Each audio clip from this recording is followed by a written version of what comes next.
ಮಾಧ್ಯಮ ವಾಹಿನಿಯ ಪರವಾಗಿ ನಿಮಗೆ ಹೃತ್ಪೂರ್ವಕವಾದ ಸ್ವಾಗತವನ್ನು ಬಯಸ್ತೀನಿ ಸರ್. ನಮಸ್ತೆ ಸರ್. ನಮಸ್ತೆ, ತುಂಬ ಧನ್ಯವಾದಗಳು ಸರ್. ರಾಮಲಿಂಗಂ ಅವರೇ, ನೀವು ಮೂಲತಃ ಹುಟ್ಟಿದ್ದು ಬೆಳೆದಿದ್ದು ಎಲ್ಲಿ ಸರ್? ಅದ್ರ ಬಗ್ಗೆ ನಮ್ಮ ವೀಕ್ಷಕರಿಗೆ ಮಾಹಿತಿ ಕೊಡಿ ಸರ್. ಎಸ್, ನಾನು ಹುಟ್ಟಿದ್ದು ನಾಗಮಂಗಲ ತಾಲೂಕಲ್ಲಿ, ಸೇಮ್ ನಾಗಮಂಗಲ ಟೌನಲ್ಲಿ ಒಂದು ಸರ್ಕಾರಿ ಆಸ್ಪತ್ರೆ ಇದೆ. ಆ ಆಸ್ಪತ್ರೆಯಲ್ಲಿ ಹುಟ್ಟಿದ್ದು ನಾನು. ಬೆಳೆದಿದ್ದೆಲ್ಲನೂ ಬೆಂಗಳೂರಲ್ಲೇ. ನಮ್ಮ ತಂದೆ ತಾಯಿ ಎಲ್ಲ ಹಳ್ಳಿಯವರು. ನಮ್ಮ ತಂದೆ ಬಂದ್ಬಿಟ್ಟು ಇಲ್ಲಿ ಹಳ್ಳಿಯಿಂದ ಇಲ್ಲಿಗೆ ಬಂದು ಬಿಸ್ನೆಸ್ ಮಾಡಬೇಕು ಅಂತ ಬಂದರು. ಅವರು ಇಲ್ಲೇ ಸೆಟ್ಲಾಗಿ, ಬಿಸ್ನೆಸ್ ಅಂತ ಹೇಳಿದ್ರೆ ಹಿಂದಿನ ಕಾಲದಲ್ಲಿ ಈ ಹಳ್ಳಿಯವರೆಲ್ಲ ವ್ಯಾಪಾರ ಮಾಡ್ತಾಯಿದ್ದಿದ್ದು ಹೇಗಪ್ಪ ಅಂತೇಳಿ ರಾಗಿ ಎಲ್ಲ ರಾಶಿ ಹಾಕ್ಕೊಂಡು ಮಾಡೋರು. ಅದೇ ಥರ ಈ ಯಶವಂತಪುರದಲ್ಲಿ ಏನಪ್ಪ ಆಯಿತು ಅಂತೇಳಿದ್ರೆ, ರೈಲ್ವೆ ಸ್ಟೇಷನ್ ಹತ್ರ ದೊಡ್ಡ ಜಾಗ ಇತ್ತು.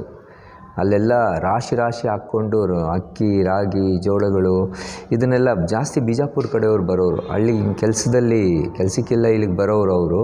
ಅವ್ರಿಗೆ ಊಟಕ್ಕೆಲ್ಲ ಬೇಕಲ್ವಾ, ಅದನ್ನು ಸಾಲದ ರೀತಿನಲ್ಲಿ ಕೊಟ್ಬಿಟ್ಟು ಇವರು ವ್ಯಾಪಾರ ಮಾಡೋರು.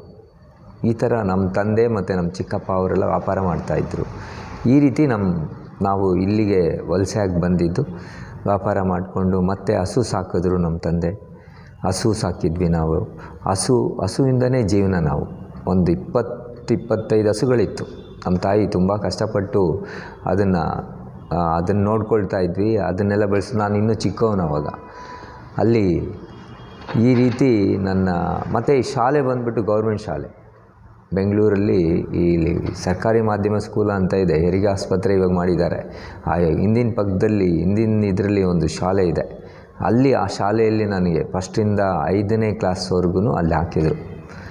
ಆಮೇಲೆ 7ನೇ ಕ್ಲಾಸಲ್ಲಿ ನಾನು ಏನು ಮಾಡಿದೆ, ಶಾರದಾ ವಿದ್ಯಾನಿಕೇತನ್ ಮಲ್ಲೇಶ್ವರಮಲ್ಲಿ ನನಗೆ ಸೇರಿಸಿದರು. ಅಲ್ಲಿ ಮಲ್ಲೇಶ್ವರಂ ಆದಮೇಲೆ ನಾನು SLC ಆದಮೇಲೆ ಕಾಲೇಜು ಮತ್ತು ಗೌರ್ಮೆಂಟ್ ಸ್ಕೂಲೇ. ಅದಾದಮೇಲೆ ನಾನು ವಿವೇಕಾನಂದ ಕಾಲೇಜಿಗೆ ಸೇರಿ ಸೆಕೆಂಡ್ PU ಮಾಡಿಕೊಂಡೆ. ಸೆಕೆಂಡ್ PU ಮಾಡ್ಕೊಂಡಾದಮೇಲೆ ಡಿಗ್ರಿ ಬಂದುಬಿಟ್ಟು MES ಈವ್ನಿಂಗ್ ಕಾಲೇಜ್ ಇತ್ತಾಗ, ಅವಾಗ ಅಲ್ಲಿ ಮಾಡಿದ್ವಿ. ಅದಾದಮೇಲೆ ನಂದು ವಿದ್ಯಾಭ್ಯಾಸ ಸ್ವಲ್ಪ ಮೊದಲಿಂದಲೂ ನನಗೆ ಈ ಮಧ್ಯದಲ್ಲೇ ನಾನು ಚಿಕ್ಕ ವಯಸ್ಸಲ್ಲೇ ಅಲ್ಲೇ ನಮ್ಮ ನಾನು ಸ್ಕೂಲ್ ಸೇರಿದ್ನಲ್ಲ, ಆ ಸ್ಕೂಲಲ್ಲೇ ನಾನು ಓದಬೇಕಾದ್ರೆ ಜಿಮ್ ಇತ್ತಲ್ಲಿ. ಆ ಜಿಮ್ ಅಭ್ಯಾಸ ಮಾಡೋಕ್ಕೆ ಹೆಲ್ತ್ ಕಾನ್ಷಿಯಸ್ ಮೊದಲಿಂದನೂ ಇತ್ತು. ಅಲ್ಲಿ ಹೋಗಿ ಜಿಮ್ ಮಾಡ್ತಾ ಇದ್ದೆ ನಾನು. ಜಿಮ್ ಮಾಡ್ತಾ ಇರಬೇಕಾದ್ರೆ ಒಂದು ದಿನ ಹೀಗೇ ಯಾರ್ದೋ ಮುಖಾಂತರ ಪರಿಚಯ. ಆಮೇಲೆ ಈ ಮತ್ತಿಕೆರೆಗೆ ಬರ್ತಾಯಿದ್ವಿ ನಾವು. ಮತ್ತಿಕೆರೆಯಲ್ಲಿ ಪದ್ಮಾವತಿ ಕಲಾನಿಕೇತನ್ ಅಂತ ಇತ್ತು.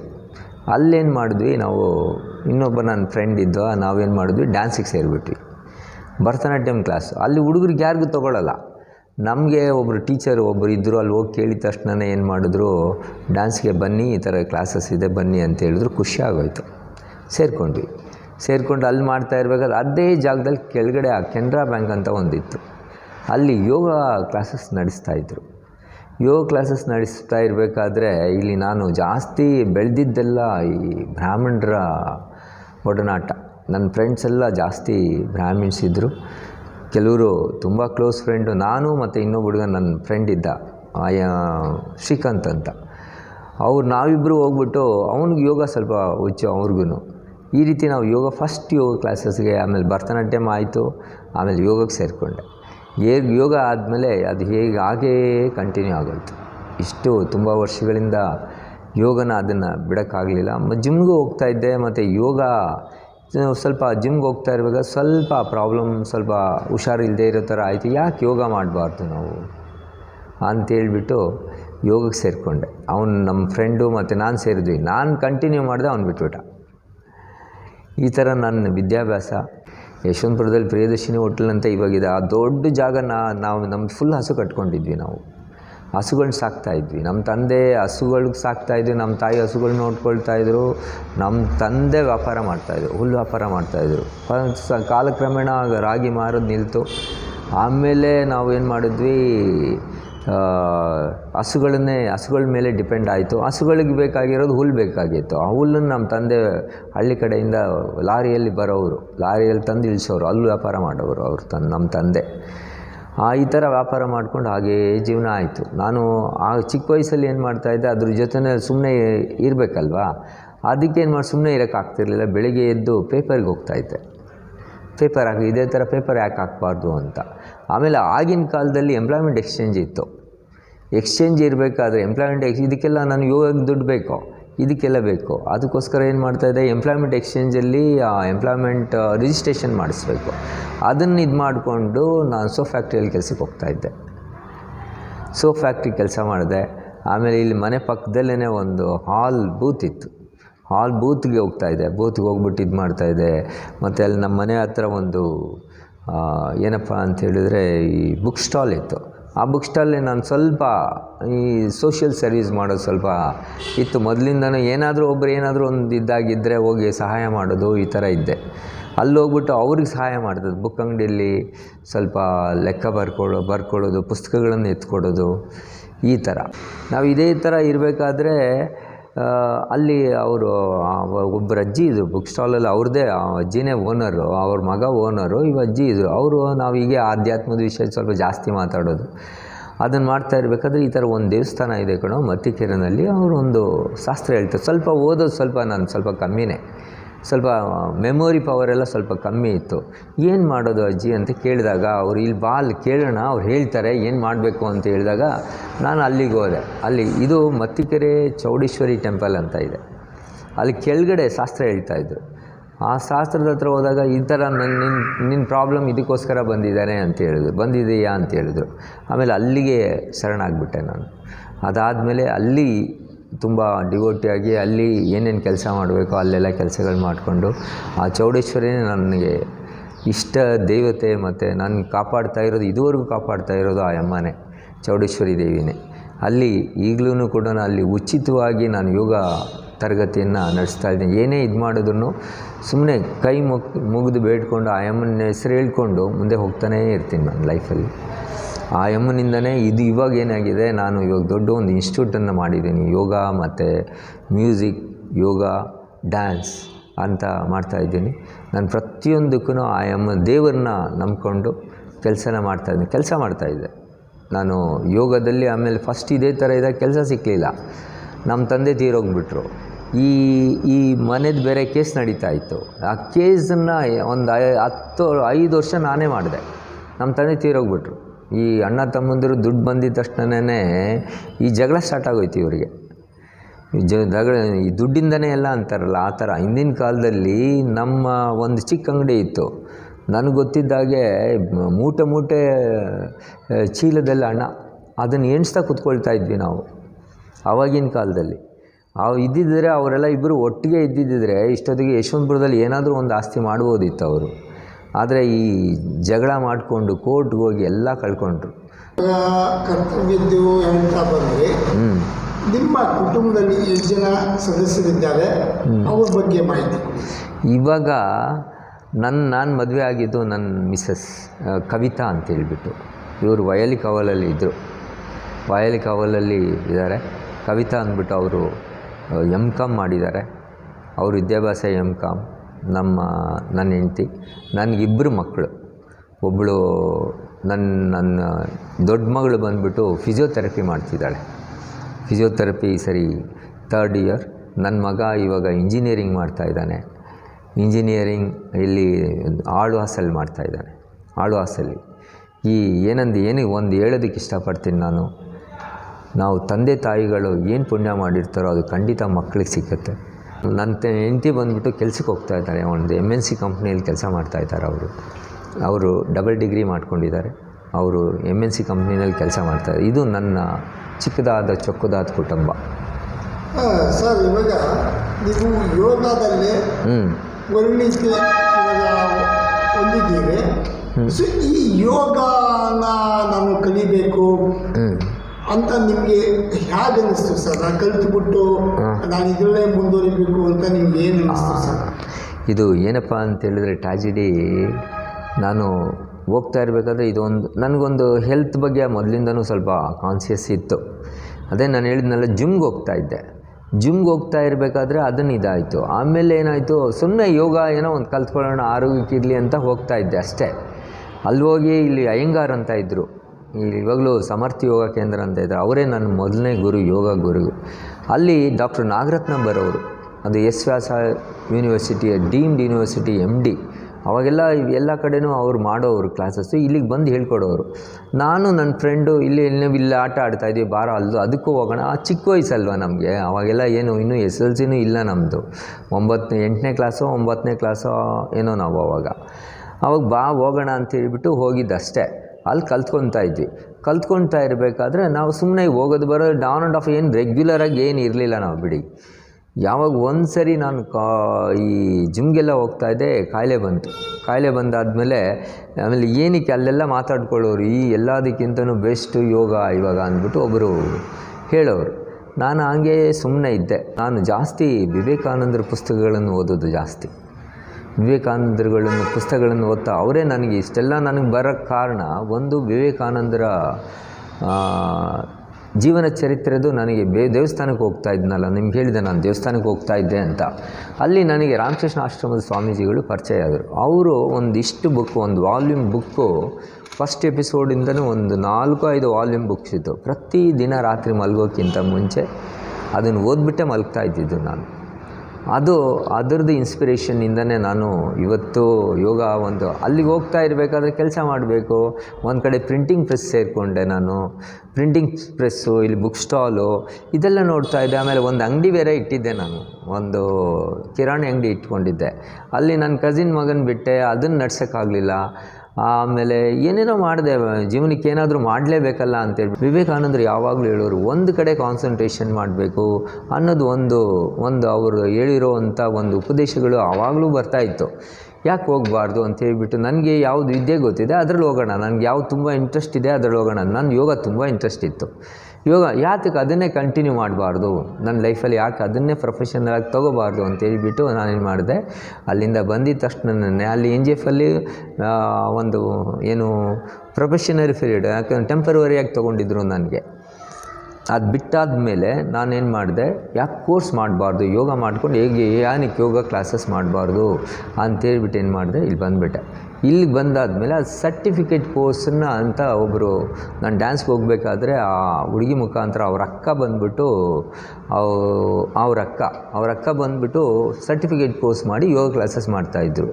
ಅವರು ನನಗೊಂದು ಚಿಕ್ಕ ಅಡ್ರೆಸ್ ಕೊಟ್ಟರು, ಈ ಥರ ಇಲ್ಲಿ ಹೋಗಿ ಮಾಡಿ ನೀವು ತುಂಬ ಹೆಲ್ಪ್ ಆಗುತ್ತೆ ಅಂತ. ಏನೋ ದೇವ್ರ ದಯದಿಂದ is a very international institution, Vivekananda Yoga Kendra ಅಂತ ಇತ್ತು. ಅಲ್ಲೋಗಿ YIC certificate, yoga instructor course certificate ಅಂತ ಮಾಡಿದೆ. ಅಲ್ಲಿಂದ ಮಾಡಾದಮೇಲೆ ನನ್ನ ಲೈಫ್, ಅಲ್ಲಿಂದ ನನಗೆ BL ಆಶಾಂಕುರದಲ್ಲಿ mentally and physically challenge children ಮಕ್ಕಳಿಗೆ, ಅಲ್ಲಿಂದನೇ ನಾನು ಅಲ್ಲೂ ನಮ್ಮ ವಿವೇಕಾನಂದ ಕೇಂದ್ರದಲ್ಲೂ ಕೂಡ ಒಂದು mentally and physically challenge children ಇದ್ದರು. ಅಲ್ಲಿ ನಮಗೆ ಟ್ರೈನಿಂಗ್ ಕೊಡೋರು, ಈ ಥರನೇ ಹೇಳ್ಕೊಡ್ಬೇಕು, ಇವರಿಗೆ ಹೀಗೆ ಹೇಳ್ಕೊಡ್ಬೇಕು. ನಂಗೆ ಟೀಚರ್ಸ್ ಟ್ರೈನಿಂಗ್ ಮಾಡಿದರು. ಜೊತೆಗೆ ನಾಗರತ್ನ ಅವರು ನನಗೆ ತುಂಬ ಇದಾದರು. ನಾನು ಅವ್ರಿಗೆ ಒಂದು ಆಡಿಟೋರಿಯಮಲ್ಲಿ ಬರೀ ಮ್ಯೂಸಿಕ್ ಇಟ್ಕೊಂಡು ಯೋಗ ಡೆಮಾನ್ಸ್ಟ್ರೇಷನ್ಸ್ ಮಾಡಿಸಿದೆ ನಾನು. ಅದರಿಂದ ಅವರು ತುಂಬ ಖುಷಿಯಾಗಿಬಿಟ್ಟು ನನಗೆ ತುಂಬ ಪರಿಚಯ ಆದರು. ಅದಾದಮೇಲೆ ಸರ್ಟಿಫಿಕೇಟ್ ಕೋರ್ಸ್ ಬಂದಾದಮೇಲೆ ನಾನು ಅವರು ಟಚ್ಚಲ್ಲೇ ಇದ್ದೆ. ಅವರು ಎಲ್ಲ ಯಾರ್ಯಾರು ತುಂಬ ಇಂಪಾರ್ಟೆಂಟ್, ಅವಾಗೆಲ್ಲ ಯೋಗ ಟೀಚರ್ಸ್ ತುಂಬ ಕಮ್ಮಿ. ಆವಾಗ ನನಗೆ ತುಂಬ ಇಂಪಾರ್ಟೆಂಟ್ ಎಲ್ಲ ಒಂದು ಲೆಟರ್ ಬರೆದ್ಬಿಟ್ಟು, ಈ ಥರ ಯೋಗ ಹೇಳ್ಕೊಟ್ರೆ ಅವರಿಗೆ ಇಷ್ಟು ಉಪಯೋಗ ಆಗುತ್ತೆ, ಇದಕ್ಕೆ ಈ ಥರ ಆಸನಗಳನ್ನೇ ಹೇಳ್ಕೊಡ್ಬೇಕು, ಇದೇ ಥರ ಪ್ರಾಣಾಯಾಮ ಹೇಳ್ಕೊಡ್ಬೇಕು ಅಂತೆಲ್ಲ ಹೇಳ್ಕೊಡೋರು. ಅದಾದಮೇಲೆ ಅಲ್ಲಿಂದನೇ ನನಗೆ ಈ BL ಆಶಾಂಕುರ ವಿಶೇಷ ಮಕ್ಕಳು ಅಂತ ಬುದ್ಧಿ ವಿಕಲಚೇತನ ಮಕ್ಕಳಿಗೆ ಸ್ಕೂಲ್ಸ್ ನಡೀತಾ ಇತ್ತು. ಆ ಸ್ಕೂಲಲ್ಲಿ ಪಾರ್ಟ್ ಟೈಮ್ ಇನ್ಸ್ಟ್ರಕ್ಟರಾಗಿ ಕೆಲಸಕ್ಕೆ ಸೇರಿಕೊಂಡೆ. ಆವಾಗ ಕೆಲಸಕ್ಕೆ ಸೇರಿಕೊಂಡು ಆ ಮಕ್ಕಳಿಗೆ ಅಲ್ಲಿಂದ ಏನಾಯಿತು, ನನಗೆ ಆ ಮಕ್ಕಳಿಗೆ ಬಾಡಿ ಲ್ಯಾಂಗ್ವೇಜ್ ಬೇಕಾಗಿತ್ತು. ನಾನು ಹೆಂಗಿದ್ರು ಡ್ಯಾನ್ಸ್ ಎಲ್ಲ ಡ್ಯಾನ್ಸ್ ಎಲ್ಲ ಕಲಿತಾ ಇದ್ನಲ್ಲ, ಯಾಕೆ ಹೇಳ್ಕೊಡ್ಬಾರ್ದು ಇವರಿಗೆ ಅಂತ ಅನಿಸ್ತು. ಆ ಮಕ್ಕಳಿಗೆ ಡ್ಯಾನ್ಸ್ ಹೇಳ್ಕೊಡೋಕ್ಕೆ ಸ್ಟಾರ್ಟ್ ಮಾಡಿದೆ. ಅದು ಅವರು ನನ್ನ ಪ್ರಿನ್ಸಿಪಾಲ್ರು ಬಂದುಬಿಟ್ಟು ಅವರು, ನೀನು ಈ ಥರ ಎಲ್ಲ ಮಾಡ್ತಾ ಇದಕ್ಕೆ ಒಂದು ವಿಶೇಷವಾದ ನಮಗೆಲ್ಲ ಕಡೆಯಿಂದ ಒಂದು ಅಲ್ಲಿ ಸ್ಕೂಲ್ಗೆಲ್ಲ ಕಡೆಯಿಂದ ಡ್ರಾಮಾದು ಮ್ಯೂಸಿಕ್ದು ಇದೆಲ್ಲ ಟ್ರೈನಿಂಗ್ ಮಾಡೋ ಅಂಥದ್ದು ಒಂದು ಇದು ಬರ್ತಾಯಿತ್ತು. ಇದಕ್ಕೋಸ್ಕರ ವಿಶೇಷವಾಗಿ ಹೈದ್ರಾಬಾದಿನಲ್ಲಿ ವಿಶೇಷ ಮಕ್ಕಳಿಗೆ ಡ್ಯಾನ್ಸನ್ನು ಹೇಗೆ ಹೇಳ್ಕೊಡ್ಬೇಕು ಅಂತ ಹೇಳಿಬಿಟ್ಟು ಬಾಡಿ ಲ್ಯಾಂಗ್ವೇಜ್ ಅದರಲ್ಲಿ ಡ್ಯಾನ್ಸಲ್ಲಿ ಆಂಗಿಕ ಅಭಿನಯ ಅಂತ ಕರಿತೇವೆ ನಾವು. ಅದಕ್ಕೆ ಬಾಡಿ ಲ್ಯಾಂಗ್ವೇಜ್ ಹೇಗೆ ಅಂತ ಹೇಳ್ಬಿಟ್ಟು ಒಂದು ಹೊಸ ವರ್ಕ್ಶಾಪ್ಸ್ ಮಾಡಿದ್ರು ಹೈದ್ರಾಬಾದಲ್ಲಿ ಒಂದು 2 ವಾರ ಒಂದು ವಾರ ಇದ್ದೆ ನಾನು. 1 ವಾರ 2 ವಾರ ನಮಗೆ ಟ್ರೈನಿಂಗ್ ಕೊಟ್ಟರು. ಅಲ್ಲಿ ಮಾನಸಿ ಅಂತ ಬರೋರು ತುಂಬ ಚೆನ್ನಾಗಿ ಹೇಳ್ಕೊಡೋರು. ಬಾಡಿ ಲ್ಯಾಂಗ್ವೇಜ್ ಹೇಗೆ ಮಾಡಬೇಕು, ಮಕ್ಕಳಿಗೆ ಹೇಗೆ ಹೇಳ್ಕೊಡ್ಬೇಕು, ಅದು ವಿಶೇಷ ತರಬೇತಿ. ನನಗೆ ಈಗಲೂ ಅದು ಸರ್ಟಿಫಿಕೇಟ್ಸ್ ಎಲ್ಲ ಇದೆ. ಅದರಿಂದ ನಾನು ಇವಾಗ ಡ್ಯಾನ್ಸಲ್ಲೂ ಅಷ್ಟೇ, ನಾನು ಇವಾಗ ನನ್ನ ಡ್ಯಾನ್ಸ್ ಸ್ಟೂಡೆಂಟ್, ನಾನು ಭರತನಾಟ್ಯಂ ಹೇಳ್ಕೊಡ್ತೀನಿ. ಆ ಮಕ್ಕಳಿಗೆ ವಿಶೇಷ ಮಕ್ಕಳಿಗೆ ಭರತನಾಟ್ಯಂ ಹೇಳ್ಕೊಡ್ತಾ ಇದ್ದೆ ನಾನು. ಆ ಭರತನಾಟ್ಯಮಲ್ಲಿ ಅವರು ನ್ಯಾಷನಲ್ ಲೆವೆಲಲ್ಲಿ ಫಸ್ಟ್ ಪ್ರೈಸ್, ನ್ಯಾಷನಲ್ ಲೆವೆಲಲ್ಲಿ. ಮತ್ತು ಅವರಿಗೆ ಡ್ಯಾನ್ಸ್ ಡ್ರಾಮಾ ಮಾಡಿಸ್ತಾ ಇದ್ದೆ. ಈ ಡ್ಯಾನ್ಸ್ ಡ್ರಾಮಾ ಹೇಗಪ್ಪ ಬಂತು ಅಂತೇಳಿದ್ರೆ, ನನಗೊಬ್ಬರು ಸಾಯಿ ವೆಂಕಟೇಶ್ ಅಂತ ಪರಿಚಯ ಆದರು. ಅವರೇನು ಮಾಡಿದ್ರು, ತುಂಬ ಪ್ರಸಿದ್ಧ ನೃತ್ಯ ಕಲಾವಿದೆ, ನೃತ್ಯ ನಿರ್ದೇಶನ ಮಾಡೋದ್ರಲ್ಲಿ, ಕೋರಿಯೋಗ್ರಫಿ ಮಾಡೋದ್ರಲ್ಲಿ ತುಂಬ ವರ್ಲ್ಡ್ ಫೇಮಸ್ ಟೀಚರ್ ಅವರು, ಮಾಯಾರಾವ್ ಅಂತ ಹೇಳ್ಬಿಟ್ಟು. ಅವ್ರ ಹತ್ರ ನೀನು ಬಂದುಬಿಡು ಅಂತ ಹೇಳಿದರು. ಅಲ್ಲಿ ಹೋಗಿ ಚಿಕ್ಕ ರೋಲ್ಗಳು ಮಾಡ್ತಾಯಿದ್ದೆ ನಾನು, ಚಿಕ್ಕ ರೋಲ್ಗಳು. ಆ ಒಂದು ಇನ್ಸ್ಪಿರೇಷನಿಂದ ಈ ಬುದ್ಧಿ ವಿಶೇಷ ಮಕ್ಕಳಿಗೆ ಅಹಿಂಸಾ ಪರಮೋ ಧರ್ಮ ಅಂತ ಹೇಳಿಬಿಟ್ಟು ಒಂದು ಡ್ಯಾನ್ಸ್ ಡ್ರಾಮಾ ಮಾಡಿದೆ ನಾನು. ಅದು ಎಲ್ಲರಿಗೂ ಅಲ್ಲಿ ತುಂಬ ಇಷ್ಟ ಆಯಿತು. ಈ ಥರ ಮಕ್ಕಳಿಗೆ ಡ್ಯಾನ್ಸನ್ನ, ವಿಶೇಷ ಮಕ್ಕಳಿಗೆ ಡ್ಯಾನ್ಸನ್ನು ಹೇಳ್ಕೊಡೋಕ್ಕೆ ಸ್ಟಾರ್ಟ್ ಮಾಡಿದೆ. ಅವ್ರು ನ್ಯಾಷನಲ್ ಲೆವೆಲಲ್ಲಿ ಫಸ್ಟ್ ಪ್ರೈಸು. ಮತ್ತು ಅಲ್ಲಿ ಎಲ್ಲ ಇದು ಮಾಡಿದ್ರು ಕೂಡ ನಮ್ಮದೇ ಫಸ್ಟ್ ಡ್ಯಾನ್ಸು. ಅವು ಏನೇ ಆ್ಯನ್ಯುವಲ್ ಡೇ ಮಾಡಲಿ, ಈಗಲೂ ಕೂಡ ಅಲ್ಲಿ ನಂದು ರೋಲಿಂಗ್ ಶೀಲ್ಡ್ ಒಂದು ಮಾಡಿದ್ವಿ ನಾವು, ಬೆಥನಿ ಸ್ಕೂಲ್ ಅಂತ ಮಾಡಿದ್ರು. ಆ ಬೆಥನಿ ಸ್ಕೂಲಲ್ಲಿ ಈ ವಿಶೇಷ ಮಕ್ಕಳು ಭರತನಾಟ್ಯ ಮಾಡಿ, ನಾನು ನಾರ್ಮಲ್ ಫೋಕ್ ಡ್ಯಾನ್ಸ್ ಅಲ್ಲ, ಭರತನಾಟ್ಯ ಮುದ್ರೆಗಳು ಹಾಕ್ಕೊಂಡು ಹೇಳ್ಕೊಡ್ತಾ ಇದ್ದೆ ನಾನು. ಅದಕ್ಕೆ ಅವರು ಫಸ್ಟ್ ಪ್ರೈಸ್ ತೊಗೊಂಡು ಎಲ್ಲದರಲ್ಲೂ ಫಸ್ಟ್ ಪ್ರೈಸ್. ನಾನು ಡ್ಯಾನ್ಸು ಮತ್ತು ಮ್ಯೂಸಿಕಲ್ಲಿ ನಾನು ಯಾರಿಗೂ ಬಿಟ್ಕೊಡ್ತಾ ಇರಲಿಲ್ಲ. ಈ ಡ್ಯಾನ್ಸು ಮತ್ತು ಯೋಗದಲ್ಲೂ ಕೂಡ ಅವರು ನ್ಯಾಷನಲ್ ಲೆವೆಲಲ್ಲಿ ಫಸ್ಟ್ ಪ್ರೈಸ್. ಈ ಥರ ನನಗೆ ವಿಶೇಷ ಮಕ್ಕಳ ಜೊತೆಯಲ್ಲಿ ಆ ದೇವರೊಂದು ನಮಗೊಂದು ಅವಕಾಶ ಮಾಡಿಕೊಟ್ಟ. ಇಲ್ಲಾಂದರೆ ದೇವರ ಅನುಗ್ರಹ ಮತ್ತು ದೊಡ್ಡವರ ಆಶೀರ್ವಾದ ಇಲ್ಲ ಅಂತ ಹೇಳಿದ್ರೆ ಖಂಡಿತ ಈ ಥರ ಎಲ್ಲ ಅವಕಾಶಗಳು ಸಿಕ್ಕಲ್ಲ. ಅವಕಾಶಗಳು ನಾವು ಸದುಪಯೋಗ ಮಾಡೋಕ್ಕೂ ಆಗಲ್ಲ. ಯಾಕಂದರೆ ಒಬ್ಬರಿಂದ ಒಬ್ಬರು ಲಿಂಕ್ ಹೋಗುತ್ತೆ. ಆ ಲಿಂಕಿಂದ ನಾನು ಇವತ್ತು ಯೋಗ ಮತ್ತು ಡ್ಯಾನ್ಸ್ ಈ ಒಂದು ಶಾಲೆ ತೆರೆದಿದ್ದೀನಿ. ನಾನು ಇಲ್ಲಿ ಯೋಗ ಹೇಳ್ಕೊಡ್ತೀನಿ ಮತ್ತು ಭರತನಾಟ್ಯಂ ಕ್ಲಾಸಸ್ ಹೇಳ್ಕೊಡ್ತೀನಿ. ಭರತನಾಟ್ಯಮಲ್ಲಿ ನಾನು ಭರತನಾಟ್ಯಂ ಸ್ಟೂಡೆಂಟು ಒಬ್ಬಳು ಗಿನ್ನಿಸ್ ವರ್ಲ್ಡ್ ರೆಕಾರ್ಡ್ ಮಾಡಿದ್ದಾಳೆ ಅವಳು. ನಾವು ಎರಡರಲ್ಲೂ ಯಾವುದೇ ತುಂಬ ಪರಿಣಿತಿ ಇದೆ. ಅದು ತುಂಬ ವರ್ಷಗಳಿಂದ ಮಾಡ್ತಾಯಿದ್ದೀನಿ. ಇದು ಭರತನಾಟ್ಯಂ ಬಂದುಬಿಟ್ಟು ಕಲಾಕ್ಷೇತ್ರ ಕೃಷ್ಣಮೂರ್ತಿ ಸರ್ ಹತ್ರ ಕಲಿತೆ ನಾನು. ಕಲಾಕ್ಷೇತ್ರ ಈ ಫಸ್ಟು ಇವರು ಉಷಾ ದತ್ತಾರ್ ಹತ್ರ ಹೋಗ್ತಾಯಿದ್ದೆ ನಾನು. ಅದಾದಮೇಲೆ ಅದೇ ಪದ್ಮಾವತಿ ಕಲಾನಿಕೇತನ್ ಅಂತ ಹೇಳಿದ್ನಲ್ಲ, ಅಲ್ಲಿ ಬರ್ತಾಯಿದ್ರು ಉಷಾ ದತ್ತಾರ್ ಅವ್ರು ಬರ್ತಿದ್ರು. ಅಲ್ಲಿ ಕಲ್ತ್ಕೊಂಡೆ ನಾನು. ಅಲ್ಲಿ ಕಲ್ತ್ಕೊಂಡು ಅವ್ರೇನು ಮಾಡಿದ್ರು, ಬಿಟ್ಬಿಟ್ರು ನಮಗೆ. ಯಾಕಂದರೆ ಇವ್ರು ಅವಾಗವಾಗ ಟೀಚರ್ ಚೇಂಜ್ ಮಾಡೋರು. ಏನಪ್ಪ ಮಾಡೋದು ಇವಾಗ ಅಂತ ಹೇಳಿದಾಗ ನನ್ನ ಫ್ರೆಂಡ್ ನಾಗಭೂಷಣ್ ಅಂತ ಇದ್ದ. ಇವತ್ತು ನಾನು ಭರತನಾಟ್ಯಂ ಇಷ್ಟು ಇಂಪ್ರೂವ್ ಮಾಡೋದಕ್ಕೆ ಕಾರಣ ನನ್ನ ಫ್ರೆಂಡೇ. ಅವನು ನಾಗಭೂಷಣ್ ಅಂತ ಹೇಳಿಬಿಟ್ಟು ನಾನು ತುಂಬ ಆತ್ಮೀಯ, ನನ್ನ ಎಲ್ಲ ಇದಕ್ಕೂ ಬ್ಯಾಕ್ ಬೋನಾಗಿ ನಿಂತ್ಕೊಂಡಿರೋವನು ನನ್ನ ಫ್ರೆಂಡ್. ಅವನಿಂದ ನಾನು ಅಲ್ಲಿ ಮಕ್ಕಳಿಗೆ ವಿಶೇಷ ಮಕ್ಕಳಿಗೆ ಹೇಳ್ಕೊಡ್ಬೇಕಾದ್ರೂ ಅವರೇ ಕಾರಣ. ಅವರು ಒಂದು ಸ್ವಲ್ಪ ಗೈಡೆನ್ಸ್ ಕೊಡೋರು. ನನಗೆ ಅಷ್ಟು ಇದಾಗಿ ಇರ್ತಾ ಇರಲಿಲ್ಲ. ಅವ್ರು ಗೈಡೆನ್ಸ್ ಕೊಟ್ಬಿಟ್ಟು ವಿಶೇಷ ಮಕ್ಕಳಿಗೆ ಒಂದು ಗಣೇಶನೊಂದು ಹೇಳ್ಕೊಟ್ಟೆ ನಾನು. ಅದು ಡೆಲ್ಲಿಯಲ್ಲಿ ಫಸ್ಟ್ ಪ್ರೈಸ್. ಅದು ಡೆಲ್ಲಿನಲ್ಲಿ ಕರೀನಾ ಕಪೂರ್ ಅವರು ಫಸ್ಟ್ ಬಂದು ಆ ಮಕ್ಕಳಿಗೆ, ನಾನು ಹೋಗಿರಲಿಲ್ಲ, ನಮ್ಮ ಟೀಚರ್ಸ್ ಎಲ್ಲ ಹೋಗಿದ್ರು, ಅವರಿಗೆಲ್ಲ ಪ್ರೈಸ್. ಈಗಲೂ ಕೂಡ ಆ ಶೀಲ್ಡು ನಮ್ಮ ಸ್ಕೂಲಲ್ಲಿ ಇದೆ. ವಿಶೇಷ ಆಶಾಂಕುರ BL ಆಶಾಂಕುರ ಅಂತ ಇದೆ, ಬುದ್ಧಿಮಾಂದ್ಯ ಮಕ್ಕಳದು. ಬುದ್ಧಿ ವಿಶೇಷ ವಿಕಲಾಂಗ ಅಂತ ಇಲ್ವ, ನಾವು ವಿಶೇಷ ಚಾಲೆಂಜ್ ಚಿಲ್ಡ್ರನ್ ಅಂತ ಕರಿತೀವಿ ನಾವು. ಯಾಕಂತೇಳಿದ್ರೆ ಅವ್ರ ಚಾಲೆಂಜೇ. ಅವರು ಒಂದು ಹೇಳ್ಕೊಟ್ರೆ ಸಾಕು, ತುಂಬ ಚೆನ್ನಾಗಿ ಮಾಡ್ತಾರೆ ಅವರು.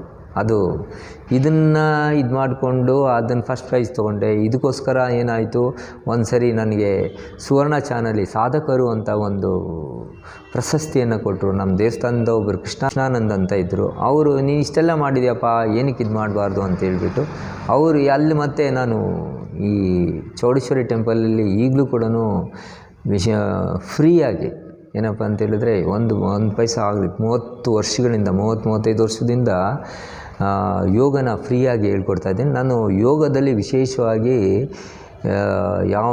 ಈ ತರಬೇತಿಯನ್ನು ಹೆಣ್ಣು ಮಕ್ಕಳ ಋತು ಸಮಸ್ಯೆಗಾಗಿ ಸೆನ್ಶುವಲ್ ಸೈಕಲ್ಸಾಗಿ ವಿಶೇಷ ಪರಿಣಿತಿ ನಂದು. ಡಾಕ್ಟರ್ ನಾಗರತ್ನನೂ ನನಗೆಲ್ಲ ಫುಲ್ ಅದೇ ಥರ ರೆಕಮೆಂಡ್ ಮಾಡಿಕೊಡೋರು. ಅದರಲ್ಲಿ ಮತ್ತು ಸಾಗರ್ ಅಪೋಲೋ ಹಾಸ್ಪಿಟಲಲ್ಲಿ ನನಗೆ ಥೆರಪಿ ಡಾಕ್ಟರ್ ಟೀನಾ ಆಲ್ವಾ ಅಂತ ಹೇಳ್ಬಿಟ್ಟು ಅಲ್ಲಿ ಥೆರಪಿ ಸರ್ಟಿಫಿಕೇಟ್ಸ್ ಕೋರ್ಸನ್ನು ಮಾಡಿದೆ ನಾನು. I am A certified teacher.